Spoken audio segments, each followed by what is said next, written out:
আপনারা যারা আছেন মানে আর্জেন্টিনার ব্রাজিলের সাপোর্টার, আপনার তো অনেক টাকা খরচ করে অনেক বড় বড় লাখ লাখ টাকা দিয়ে হাজার হাজার টাকা দিয়ে বড় বড় ব্যানার বানান, বড় বড় পতাকা বানিয়ে এলাকার মধ্যে লটকিয়ে দেন। আপনারা যদি এগুলো টাকা মানে ব্যানার আর পতাকার প্রতি মানে খরচ না করিয়া আমাদের বাংলাদেশে যেগুলো গরিব মানুষ আছে ওদেরকে দিতেন, গরিব মানুষ হিসেবে এতিমখানায় মসজিদে দান করতেন, তাহলে হয়তো আমাদের মসজিদেরও উন্নত হইতো।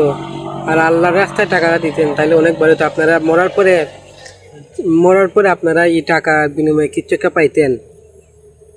কিন্তু আপনারা লক্ষ লক্ষ টাকা খরচ কইরা, হাজার হাজার টাকা খরচ কইরা আর্জেন্টিনার ব্রাজিলের পতাকা বানান, ব্যানার বানান, লম্বা লম্বা ব্যানার বানান, বানিয়ে অযথা মানে খ্রিস্টানদের জন্য অযথা আপনাদের টাকাগুলো মানে নষ্ট করেন।